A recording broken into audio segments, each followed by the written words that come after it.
여러분, 지금 그 나라가 지금 난리입니다.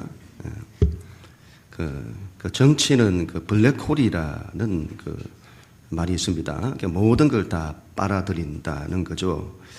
그만큼 중요하다는 말도 되고 또 민감하다는 말도 될 겁니다.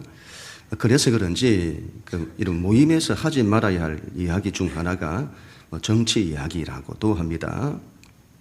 요즘 같은 경우는 정치 이야기만 하면 민감해서 싸워요. 가족끼리도 싸우고 친한 친구라도 싸웁니다. 목사님들도 얼마나 싸우는지 모릅니다. 이런 홍해 기적이 일어나요. 둘로 막 갈라져서는 이렇게 격렬히 싸우시는데, 그래서 이 정치 이야기는 참 조심스럽습니다. 배를 타고 바다 위를 항해하는 것으로 비유를 한다면 큰 바람과 폭풍을 만난 겁니다. 배 안에 있는 사람들이 난리가 났습니다. 파도가 이 배 안까지 들어오니 이러다가 배가 침몰하는 건 아닌지 모르겠습니다. 어떻게 해야 할까요? 어떻게 해야 될까요? 그런데 우리 예수님께서 주무시고 계시는 겁니다. 어떻게 그럴 수가 있습니까? 사람들이 그렇게 힘들어 하는데 사람들의 아픔에 무관심하다는 거냐? 세상의 어려움에 무관심하다는 거냐? 그렇지 않을 겁니다. 그럴 예수님도 아니시고, 그러면 왜 주무시고 계시냐? 흔들리지 않는다는 거죠. 흔들리지 않는다. 바람이란 세상의 풍조, 세상의 흐름을 말하기도 합니다. 배가 뒤집어질 정도의 바람과 파도, 우리의 삶의 근본이 흔들리는 상황, 그러한 환경 속에서도 흔들리지 않는다는 겁니다. 하나님을 믿는 자들은 그래야 합니다. 교회와 정치와의 관계는 굉장히 어렵습니다.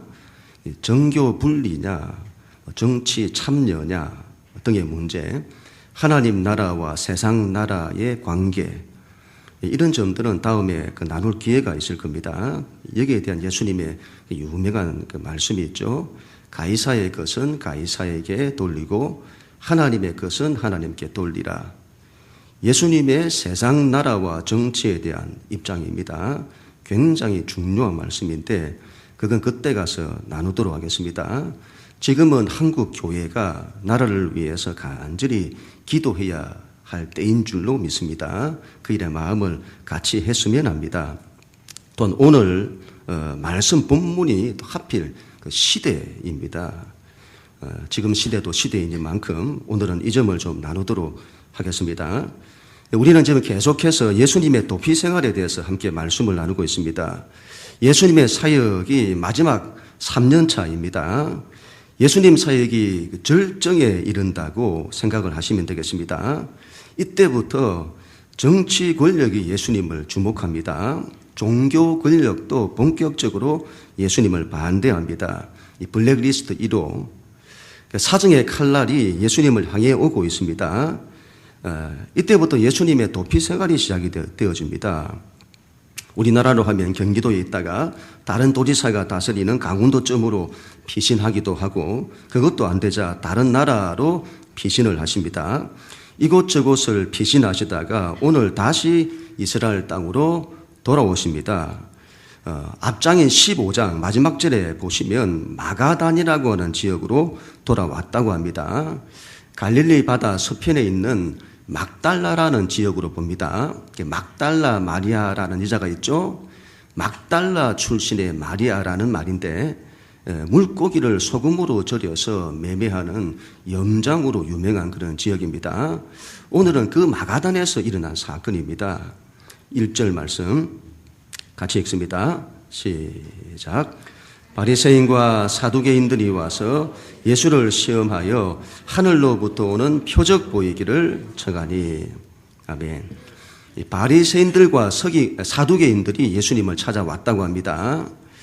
여러분, 유대교 종파들 중에서 가장 대표적인 종파가 바리새파와 사두개파인데 거기에 속한 사람들입니다. 이 둘은 짝이 안 맞습니다. 짝이 안 맞아요. 조선시대로 하면 하나는 노론이고 하나는 소론입니다. 지금으로 하면 하나는 진보고 하나는 보수입니다. 물과 기름이에요. 종교, 정치, 사상 등 모든 면에서 반대입니다. 극단적인 대립관계. 그런데 이런 그들이 오늘 함께 예수님께로 나왔습니다. 아니 따로따로 왔겠죠. 그렇지 않습니다. 따로따로 왔다면 오늘 성경 말씀에서 그 앞에 관사 더를 붙여서는 더 바리새인들과 더 사두개인들이라고 했을 겁니다. 그런데 더를 하나만 붙여요. 더 바리새인과 사두개인들 이렇게 말하죠. 하나로 왔다 이 말입니다. 서로 상극인 두 집단의 사람이 하나가 된 겁니다. 평소 같으면 서로 막 싸우고 난리가 날 사람들이 예수님을 반대하는데 한 팀을 이룬 겁니다. 당시 여러분 예수님에 대한 반대가 얼마나 크게 일어나는지를 보여주는 거죠. 갈수록 더 크게 일어나는 겁니다. 정치 권력이 반대하고 종교 권력이 반대하고 그것도 안 되자 서로 연합하는 겁니다. 종파들이 연합해서 반대하고 나중에는 정치 권력과 종교 권력이 연합해서 예수님을 죽입니다. 예수님을 넘어뜨리기 위해서 이런 사람들이 자기도 부인하고 뜻을 굽히고 희생도 감수하고 목숨 걸고 하나 되어서는 반대를 하는 거죠.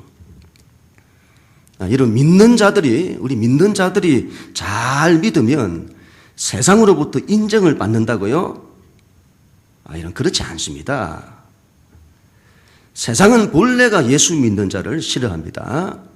종교는 그 창시자를 따라갑니다. 기독교는 예수님을 따라갑니다. 예수님이 세상으로부터 반대를 받았습니다. 예수님이 뭘 했다고 반대를 하는 것일까요? 그들을 사랑하고 그들을 위해서 십자가의 길도 마다하지 않으셨습니다. 그런데 그 예수를 세상이 싫어합니다.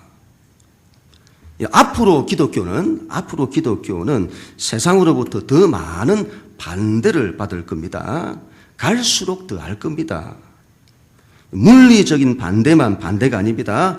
정신적으로, 지식적으로, 문화적으로 하나님이 없다고 더 크게 외칠 겁니다. 그걸 위해서 세상이 서로 연합해서 목숨 걸고 반대할 겁니다. 믿는 자는 그걸 각오해야 합니다. 각오해야. 바리새인들은 회당 중심의 권력을 쥐고 있는 자들이고 이 사두개인들은 성전 중심의 권력을 쥐고 있는 자들입니다. 그들은 힘을 가진 자들입니다. 그들은 지식을 많이 가졌습니다. 유대교를 대표합니다. 유대 사회를 대표합니다. 소위 안다는 자들입니다. 그런데 성경은 그들이 예수님을 대적한다고 합니다. 그들은 자신들이 안다고 하고 옳다고 하는데 성경은 그들이 모른다고 하고 옳지 않다고 합니다. 하나님을 크게 대적하는 사람들 중에 안다는 자들이 많습니다. 여러분 원래 그런 겁니다. 원래 모르는 사람은 큰 사고를 안 칩니다. 안다는 자들이 치죠. 세상에는 안다는 자들이 얼마나 많은지 모릅니다. 우리는 생각해야 합니다.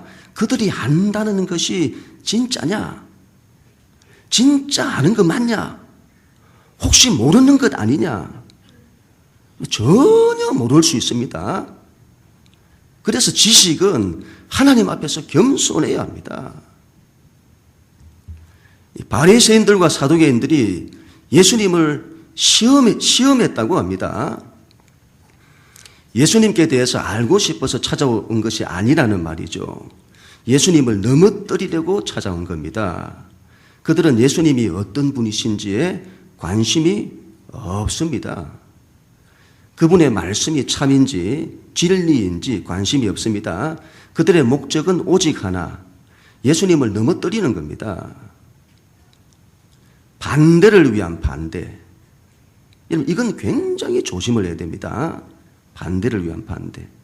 사람은 생명에 관심이 있어야 합니다. 사람을 살리는 데 관심이 있어야 합니다. 그런데 반대를 위한 반대를 하는 겁니다. 굉장히 나쁜 거죠. 예수님이 저주를 하실 정도로 이건 안 좋은 겁니다. 그런 자들은 심판을 받습니다. 왜 그들은 예수님을 받아들이지 않는 것일까요? 왜 예수님을 받아들이지 않는 것일까요?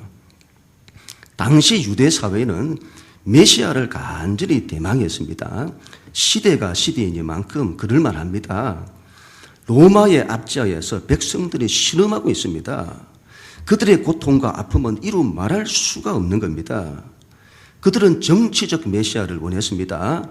로마의 압제하에서 이스라엘을 해방시켜줄 메시아를 원했습니다. 우리가 여러분 일본의 압제하에서 신음할 때에 모든 백성이 가장 간절히 원했던 것이 무엇일까요? 나라의 독립 아니겠습니까? 나라의 독립. 메시아가 온다면 당연히 그런 일에 관심을 가지고 그런 일을 해야 할 겁니다. 세상을 뒤집어 엎고 나라의 질서를 바로잡고 백성을 고통에서 해방해야 할 겁니다. 그런데 예수님이 그렇게 안 하시는 겁니다. 맨날 가난한 자들, 상처 입은 자들, 귀신 들린 자들, 병든 자들, 죄인들 곁으로 가셔서 그들을 고치고 살리시는 겁니다. 그들에게 복음을 전하는 겁니다. 맨날 사랑 타령하시고 영혼 구원한다고 이 동네 저 동네 다니시는 겁니다. 나라가 이 진영인데 그걸 뜯어 고치는 데는 관심이 없고 복음이니 뭐니 영혼 구원이니 뭐니 전도니 뭐니 하는 겁니다. 그런 예수를 그렇게 싫어하는 겁니다. 하늘로부터 오는 표적을 보이라고 합니다. 네가 메시아라는 증거를 보여봐라. 하늘의 기적을 보이라는 겁니다. 여러분 예수님 지금까지 많은 기적을 보이셨습니다. 많은 병든 자들, 눈먼 자들, 기먹은 자들, 벙어리 된 자들, 안전뱅이들, 귀신 들린 자들, 상처와 죄에 매인 자들, 심지어는 5,000명을 먹이는 기적도 이루셨습니다. 그러나 그들은 예수님을 인정하지 않습니다. 당연합니다. 그들이 기대하는 정치적 메시아가 아니기 때문입니다. 그런 예수는 필요가 없습니다. 예수님이 어떤 기적을 보여도 그들은 믿지 않을 겁니다. 그들에게는 하나님의 일, 생명을 살리는 일보다 더 중요한 것이 자신들의 정치적 이념과 종교적 이념을 실현하는 것입니다.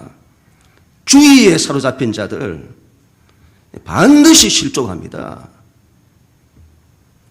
요즘 한국 교회에서 존경받는 목사님들이 순환을 겪고 있습니다. 지금의 국가적 사태에 대해서 한마디 쓴소리를 안 하면, 쓴소리를 하면 인정을 받고 침묵하고 있으면 행동하지 않는다고 비판을 받습니다. 옳다는 자들의 만용이 이루 말할 수 없습니다. 댓글을 보니까 막 달려들어서는 비판하더군요. 옳다는 것으로 사람을 정죄하는데 사용하는 겁니다. 아마 예수님께서 지금의 시대에 오셔서 정치적 문제에 대해서 침묵하시면 예수님께 달려들어서는 반대할 겁니다. 예수님께서 왜 정치적 메시아가 아니냐고, 왜 정치 문제에 침묵하냐고 반대할지 모릅니다. 2절 3절 같이 읽습니다. 예수께서 대답하여 이르시되 너희가 저녁에 하늘이 붉으면 날이 좋겠다 하고 아침에 하늘이 붉고 흐리면 오늘은 날이 굳겠다 하나니 너희가 날씨는 분별할 줄 알면서 시대의 표적은 분별할 수 없느냐. 아멘. 예수님이 그들의 영적인 무지를 지적을 하십니다. 저녁에 하늘이 붉으면 날이 좋겠다. 그래서 항해하기가 좋겠다. 아침에 하늘이 붉고 흐리면 날이 안 좋겠다. 그래서 항해하기가 어렵겠다. 고기 잡기가 힘들겠다. 그렇게 날씨는 잘 분별한다는 겁니다. 자연의 이치에 대해서 그렇게 박습니다. 세상 이치에 대해서는 그렇게 박습니다. 모르는 게 없어요. 정치, 경제, 사회, 문화에 모르는 게 없습니다. 요즘은 이 뇌과학이라 해서는 사람 머릿속에 있는 뇌까지도 다 알아요. 연구를 해서는. 부동산에 대해서 모르는 게 없습니다. 자녀 교육에 대해서 모르는 게 없습니다. 사회 현상, 성공 철학, 자아 실현, 처세술, 요즘은 미디어까지 모르는 게 없습니다. 모르면 네이버에 물어보세요. 다 알아요. 다 가르쳐주고. 그렇게 지식도 많고 분별을 잘합니다. 그런데 시대의 표적은 분별할 수 없더냐. 예수님 굉장히 어려운 말씀을 하시죠. 시대의 표적. 이 시대가 뭘 요구하는지, 하나님의 뜻이 어디에 있는지, 이 시대에 대한 하나님의 메시지를 말합니다. 그건 너희가 분별할 수 없더냐. 국가 시스템을 바꾸면 문제가 해결되냐. 정권이 바뀌면 문제가 해결되냐. 경제 정의, 성장과 분배의 문제가 해결되면 세상 문제가 해결되냐. 세상의 문제는 인간의 문제가 아니냐. 가치도 없고 사랑도 없고 세상의 모든 문제가 인간의 자기중심, 인간의 욕망에서 비롯된 것이 아니냐. 인간의 죄에서 비롯된 것이 아니냐. 인간이 바뀌지 않는데 어떻게 세상이 바뀌냐. 세상이 이렇게 된 것이 인간에게서부터 나왔는데 그건 안 바꾸고 다른 걸 바꾸면 바뀌냐. 시대의 표적, 시대의 징조를 분별해야 될 것 아니냐. 이 시대에 진정으로 필요한 것이 무엇이냐. 인간의 고통의 문제가 아니냐. 그들을 해방해야 할 것 아니냐. 시스템이 바뀌면 그게 바뀌냐. 인간이 하나님을 잃어서 그런 것 아니냐. 그들에게 가장 필요한 것이 하나님이 아니냐. 메시아가 올 때에 어떤 일이 일어날 거라고 하더냐. 안전뱅이가 일어나고 맹인이 보게 되고 포로된 자에게 자유를, 갇힌 자에게 노임이 전파되고 하나님의 은혜의 해가 선포된다고 하지 않더냐. 너희가 이러한 말씀을 듣기는 하였으나 왜 깨닫지를 못하냐. 이 시대가 뭘 부르짖고 있냐. 우리를 잘 먹고 잘 살게 해달라고 부르짖더냐. 겉으로는 그렇게 들린다. 그러나 그 이면에 있는 영혼의 부르짖음을 들어보라. 고통으로 절규하지 않더냐. 우리에게는 사랑이 필요하다고, 우리에게는 희망이 필요하다고, 우리에게는 진리가 필요하다고. 모든 것이 무너진 시대가 아닙니까? 그들의 외침을 들어야 할 것 아닙니까? 잃었던 하나님을 다시 찾고 이 땅에 하나님의 나라가 임하는 것, 모든 인간 소외와 인생의 문제를 해결하는 것, 이 시대에 진정으로 필요한 것이 그것이 아니냐. 왜 시대를 통해서 말씀하시는 하나님의 메시지를 듣지 못하느냐.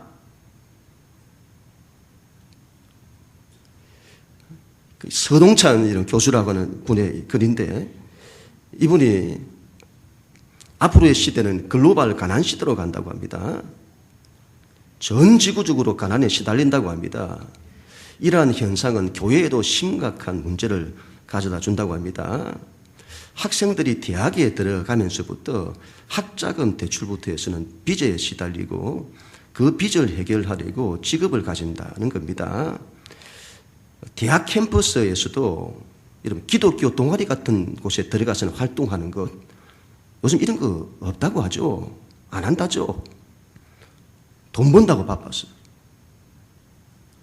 주일날에 일을 안 하면 잘리는 경우가 있으니 주일 지키는 걸 포기하면서까지 직장을 지키려는 그런 일들이 일어난다고 하죠. 단적인 예입니다만은 앞으로의 시대가 그런 가난에 시달린다는 겁니다. 토마 피케티라는 교수가 21세기 자본론에서 경제적 불평등을 예고했다고 합니다. 앞으로의 시대가 경제적 불평등으로 무너질 거라는 겁니다. 그 문제를 해결해야 하는데, 그렇게 하기 위해서는 이 사람의 주장은 글로벌 누진세를 적용해야 한다는 겁니다. 자본소득에 대한 누진세를 한 나라에만 적용하면 부유한 자들이 세금을 적게 내려고 다른 나라로 옮기기 때문에 불평등이 해소되지를 않는다는 겁니다. 그래서 전 지구적으로 누진세를 도입하자는, 그렇게 이러면 되기 위해서는 전 세계를 통제할 수 있는 단일 정부가 들어서는 방법밖에는 없는데 그게 가능하냐는 겁니다. 이 나라와 나라 사이의 외교를 보세요. 신이란 건 없습니다. 자국의 이익을 위해서 다른 나라를 손해보게 하는 것이 외교죠. 자국의 이익을 위해서 외교를 하지 다른 나라의 이익을 위해서 외교를 하는 그런 거 없습니다. 왜 그렇죠? 왜 그렇죠? 인간이 그렇기 때문이죠. 인간은 철저히 자기 중심입니다. 그런 인간이 모인 공동체, 그런 인간이 모인 나라 전부 자기 중심입니다. 그런 게 바뀌지 않는데 어떻게 세상이 바뀌느냐 하는 겁니다. 기술과 이런 문명의 발달이 중요한 게 아니라 시스템의 변화가 중요한 게 아니라 인간의 변화가 중요합니다. 여러분 세상 나라에 답 없습니다. 여러분 정말 세상 나라를 위한다면 하나님 나라를 위해서 살아야 합니다. 하나님 나라를 위해서 헌신해야 합니다. 그것만이 여러분 답입니다. 4절 우리 마지막으로 같이 읽습니다. 시작.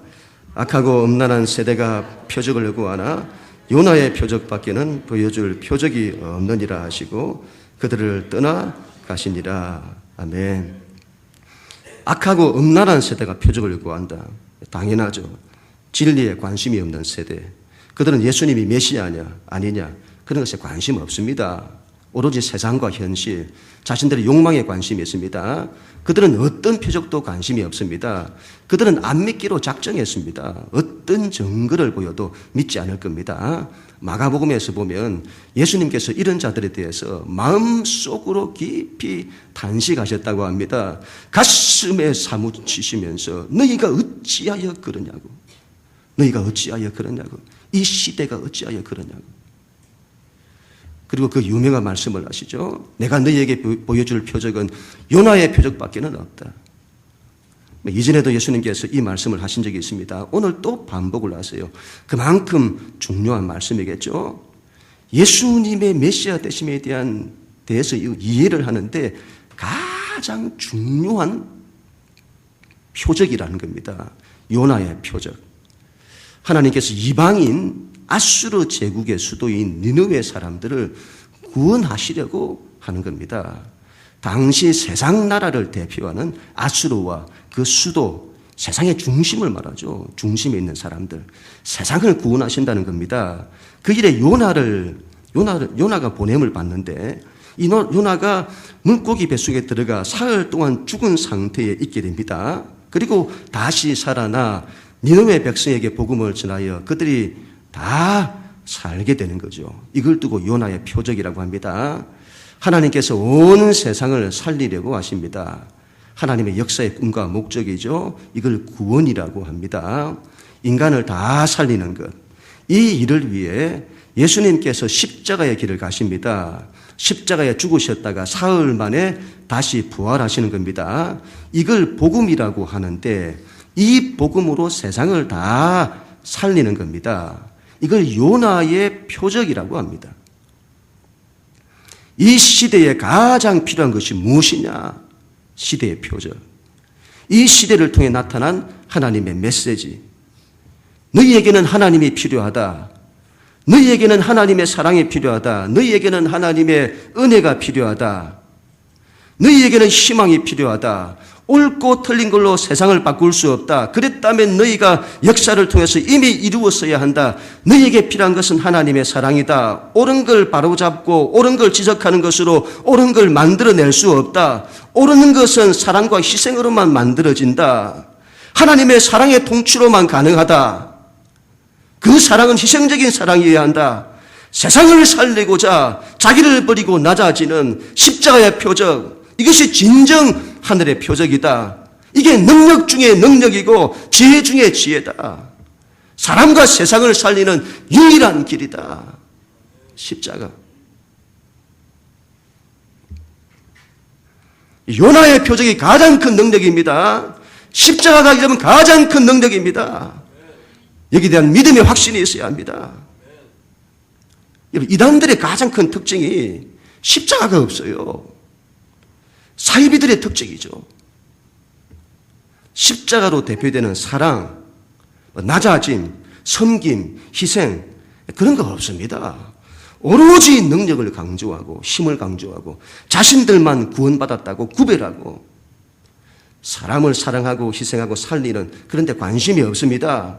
가정도 파괴시키고 부모와 자식 간에, 부부 사이에 모든 관계를 다 깨뜨립니다. 이건 살리는 게 아니라 파괴하는 겁니다. 파괴하는. 신흥 종교와 이단 문제 전문가인 탕명환 소장, 돌아가신 분이죠. 이제 탕명환 소장이라는 사람이 있는데 신문에 나온 내용입니다. 이 탁 소장이 원자경이라는 사람을 만났다고 합니다. 최태민이라는 사람인데 원래 이름이 원자경이라고 합니다. 초창기 때 이분을 만났는데 몇 번이나 이 사람을 찾아가서 만났다고 합니다. 거의 무속인에 가깝다고 합니다. 그렇게 영역이 센 무속인 같은 겁니다. 원자경이 무당을 상대하는 걸 봤는데, 무당도 와요. 무당을 상대하는 걸 봤는데 잡신을 섬기는 무당이 원교주 앞에서는 꼼짝도 못하고 벌벌 긴다는 겁니다. 그 사람의 치료를 받으면 신기가 떨어지고 무당업을 폐업할 정도라고 합니다. 문제는 그런 능력에 사람들이 혹한다는 겁니다. 그런 것에 혹하면 망합니다, 여러분. 그래서 사이비 교주를 따르면 망하는 겁니다. 잘못되면 우리가 믿는 기독교 신앙도 그런 식의 능력을 구하는, 신앙에 그런 걸 추구하는, 그럴 수 있습니다. 예수님이 말씀하시는 거죠. 하늘로부터 오는 참 표적이 뭐냐? 요나의 표적이 아니냐? 십자가에 나타난 표적, 십자가의 정신, 사람을 사랑할 줄 알고 그들을 살리려고 자기를 부인할 줄 알고 낮아질 줄 알고 섬길 줄 알고 희생할 줄 알고, 그게 능력이다. 거기에 혹해라. 그런데 사람들은 그게 능력이라고 생각지 않습니다. 어떤 사람은 어리석게 바라봅니다. 맨날 사랑 타령한다고. 십자가는 능력입니다. 사람을 살려요. 사람을 살리고 세상을 살리는 하나님의 능력과 하나님의 지혜입니다. 십자가는 부활의 능력을 가지고 있습니다. 죽음의 권세도 깨뜨립니다.